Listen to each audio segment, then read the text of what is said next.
Puji Tuhan, saya akan memberikan sedikit kesaksian ya. Tidak perlu perkenalkan nama saya, pasti sudah banyak orang tahu siapa nama saya. Tetapi ketika kami hadir di tempat ini, kami berbicara bukan tentang kami lagi, tapi kami berbicara tentang Yesus, Raja di atas segala raja. Haleluya. Saya mau katakan hari ini, saya tidak lebih daripada saudara di tempat ini. Amin. Kita sama di mata Tuhan. Saya juga adalah pribadi yang mempunyai latar belakang yang rusak, hancur saudara. Amin. Tetapi bagi Tuhan tidak ada yang mustahil. Amin. Haleluya. Mungkin hari ini ada orang yang berkata, engkau tidak berguna, engkau hancur, engkau rusak, masa lalumu pahit, engkau pernah mengalami kehidupan yang penuh dengan neraka. Tetapi jangan dengar apa kata orang, jangan dengar kata apa kata tetangga. Tetapi hari ini dengar apa kata firman. Alkitab berkata di dalam Yesaya 43 ayat 4, engkau dan saya berharga di mata Tuhan. Berikan tepuk tangan yang meriah buat Tuhan. Salam damai sejahtera bagi kita semua, kembali dengan saya di channel ini. Terima kasih bagi teman-teman yang senantiasa mendukung dan mensupport perkembangan channel ini. Tuhan Yesus memberkati kita semua. Nah, pada kesempatan kali ini saya akan membagikan kepada kita semua di mana seorang preman menjadi seorang pendeta.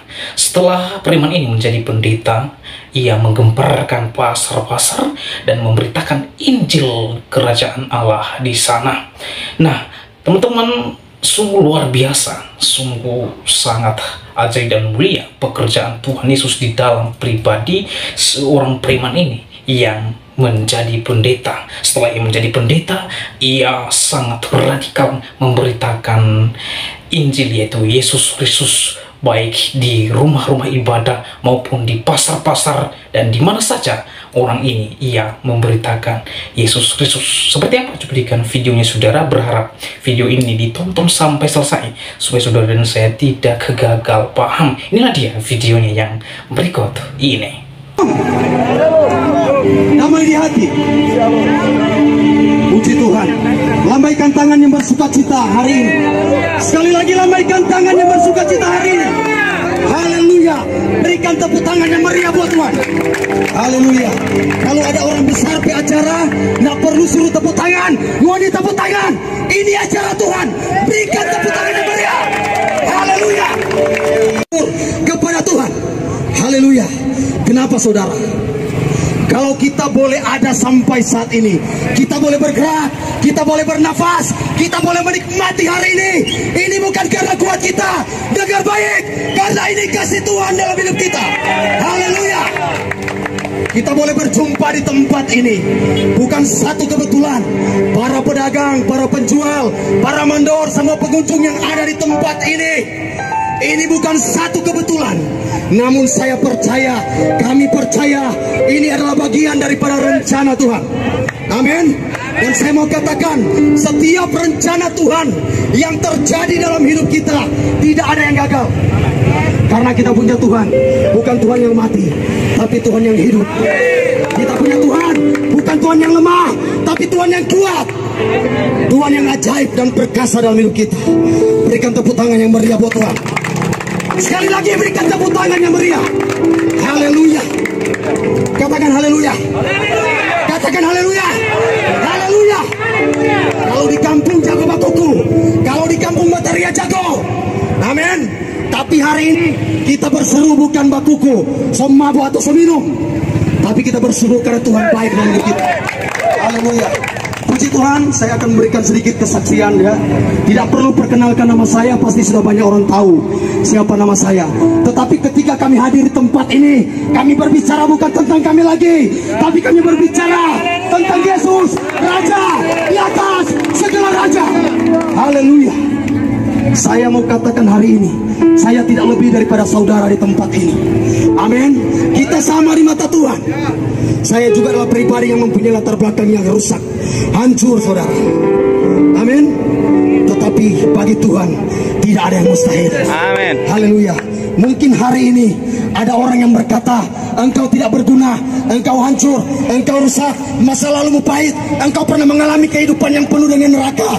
Tetapi jangan dengar apa kata orang, jangan dengar kata apa tetangga, tetapi hari ini dengar apa kata firman. Alkitab berkata di dalam Yesaya 43 ayat 4, engkau dan saya berharga di mata Tuhan. Berikan tepuk tangan yang meriah buat Tuhan. Haleluya. Puji Tuhan. Saya sedikit memberikan kesaksian, ya.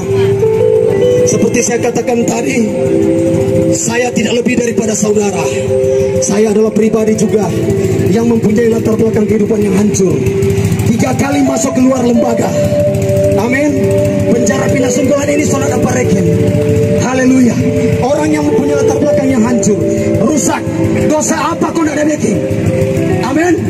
Sudah pernah melakukan dosa pembunuhan, dosa kekejian, papan curi, lama hidup dengan banci, 4 tahun di penjara, mengkonsumsi obat terlarang, saudara kasih Tuhan.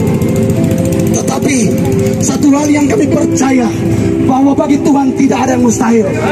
Haleluya. Kami punya prinsip, kami punya statement, lebih baik mantan preman jadi pendeta daripada pendeta jadi preman. Haleluya.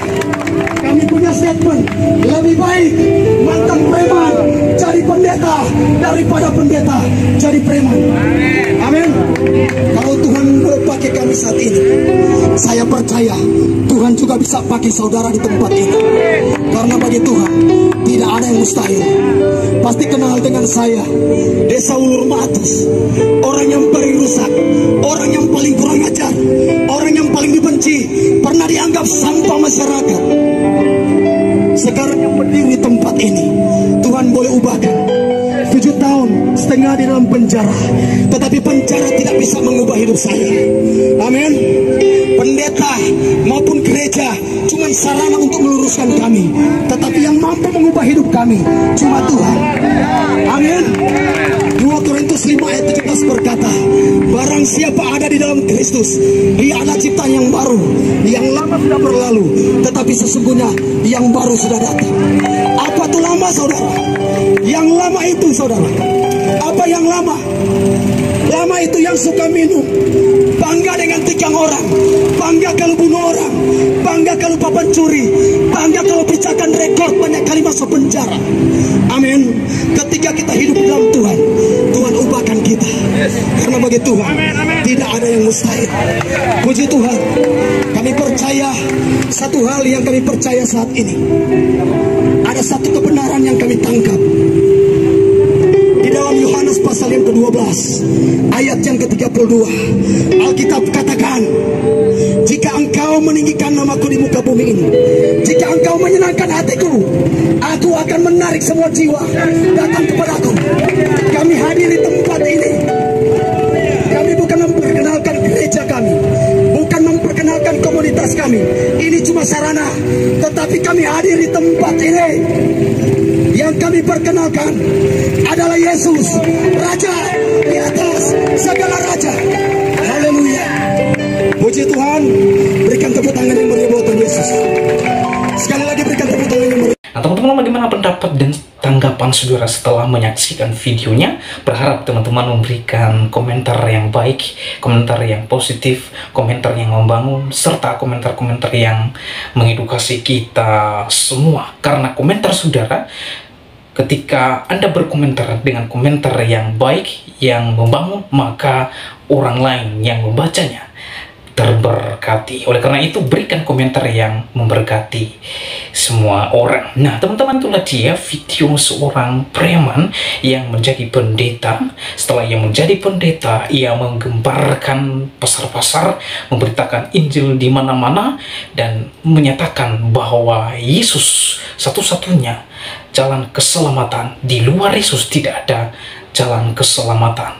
Nah, teman-teman, seperti Rasul Paulus, di mana sebelum Rasul Paulus bertobat dan terima Yesus sebagai Tuhan dan Juru Selamat pribadi, maka Rasul Paulus adalah seorang yang anti dan sangat radikal terhadap pengikut Tuhan Yesus Kristus. Nah, Rasul Paulus ia adalah seorang yang sangat anti kepada Tuhan Yesus Kristus, sehingga ia meminta surat untuk pergi ke Damsyik dengan tujuan untuk menangkap orang-orang yang mengikut jalan Tuhan.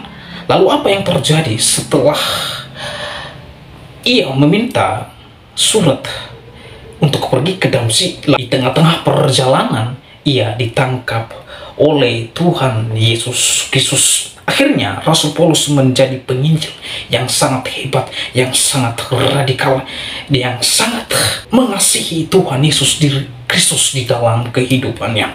Itu sebabnya Rasul Paulus di dalam 1 Korintus pasal 9 ayat 6, di sana Rasul Paulus mengatakan, karena jika aku memberitakan Injil, aku tidak punya alasan untuk memegahkan diri. Perhatikan, ketika Rasul Paulus memberitakan Injil, ia tidak memiliki atau adanya motivasi untuk memegahkan diri, tidak. Namun bagi Paulus, memberitakan Injil adalah keharusan bagi dirinya, ya. Bahkan ia menambahkan, celakalah aku jika aku tidak memberitakan Injil. Saudara, sakingnya sangat mengasihi Tuhan Yesus Kristus di dalam hidupnya, Rasul Paulus giat sekali, semangat sekali memberitakan Injil. Maka ia berkata, celakalah aku kalau aku tidak memberitakan Injil. Bagi Paulus, saudara, memberitakan Injil, yaitu Yesus Kristus, adalah sebuah keharusan dan harus diberitakan, ya, harus diberitakan. Karena mengapa? Karena hanyalah Injil, yaitu Yesus Kristus, yang memerdekakan manusia berdosa. Karena hanya dan melalui Yesus Kristus mendapatkan keselamatan. Karena hanya dan melalui Yesus Kristus keselamatan, ya. Sebab Injil lah yang dibutuhkan oleh manusia berdosa, ya. Saudara dan saya adalah manusia yang berdosa, maka Anda dan saya membutuhkan Injil, yaitu Yesus Kristus, ya. Itu sebabnya Sterfri Lumitang mengatakan bahwa Injil adalah kebutuhan manusia, di mana manusia telah mengalami distorsi karena dosa. Manusia tidak berdaya, rusak, dan hanya Injil yang membebaskan manusia itu. Injil adalah kabar baik untuk manusia masa kini. Injil memanggil orang untuk datang kepada Allah supaya mengalami kelepasan dari dosa. Kristus adalah inti berita Injil yang diberitakan. Oleh karenanya, kita dihimbau bahwa saudara dan saya, baik hamba Tuhan, jemaat, ya, Tuhan memanggil kita untuk mewujudkan misi Allah melalui pemberitaan Injil. Dan pemberitaan Injil adalah tanggung jawab saudara dan saya, ya. Pemberitaan Injil bukan hanya tanggung jawab pendeta, bukan hanya tanggung jawab misionaris, bukan hanya tanggung jawab majelis dan lain sebagainya, tetapi pemberitaan Injil adalah tanggung jawab kita semua. Semua orang yang percaya kepada Yesus Kristus, mengaku Yesus Kristus adalah Tuhan dan Juru Selamat bagi hidupnya, maka ia wajib dan harus memiliki kewajiban untuk memberitakan Injil terhadap sesama, dan terlebih bagi mereka yang belum mengenal Juru Selamat. Jadi untuk memenuhi kebutuhan manusia akan Injil, maka pemberitaan Injil haruslah menjadi prioritas saudara dan saya, ya. Oleh karenanya, keselamatan di dalam Yesus Kristus adalah pasti. Tidak moga-moga perbuatan baik tidak menyelamatkan saudara, kesalehan saudara tidak menyelamatkan saudara, sebab Alkitab mengatakan dalam kitab Yesaya bahwa kesalehan manusia seperti kain kotor. Jadi oleh sebab itu tidak mungkin mensejajarkan kekudusan Allah dengan kebaikan dan kesalehan Anda, ya. Sementara kesalehan kita seperti kain kotor, bagaimana mungkin kekudusan Allah yang maha mulia, yang maha tinggi itu mensejajarkan kebaikan dan kesalehan saudara? Kalau agama lain mengajarkan hal ini, bahwa keselamatan bagi kehidupan mereka boleh mendapatkan dengan perbuatan baik dan kesalehan mereka sendiri, Silakan mereka mengimani, tetapi di dalam pandangan iman kekristenan, kebaikan dan kesalehan tidak mungkin menyelamatkan saudara. Tidak mungkin. Yang menyelamatkan saudara dan saya hanya dan melalui Yesus Kristus. Kalau Anda tidak percaya Injil yaitu Yesus Kristus, saudara akan mengalami malapetaka yang besar. Ya? Itulah sebabnya di dalam Injil Yohanes pasal 14 ayat 6 di sana dikatakan, "Akulah jalan kebenaran dan hidup, tidak ada seorang pun yang datang kepada Bapa kalau tidak melalui Aku." Kisah para Rasul pasal 4 ayat 12 di sana dikatakan, "Sebab keselamatan tidak ada di dalam siapapun juga selain di dalam Dia, sebab di bawah kolong langit ini tidak ada nama lain yang diberikan kepada manusia yang olehnya kita dapat diselamatkan." Filipi 2 ayat 9. Itu sebabnya Allah sangat meninggikan Dia dan mengaruniakan kepadanya nama di atas segala nama. Nama Yesus adalah nama di atas segala nama. Segala nama makhluk tunduk di bawah otoritas kuasa nama Yesus, karena nama Yesus adalah nama yang ilahi. Oleh karenanya demikian video saya kali ini, sampai bertemu di video saya selanjutnya saudara. Tuhan Yesus memberkati kita semua. Shalom.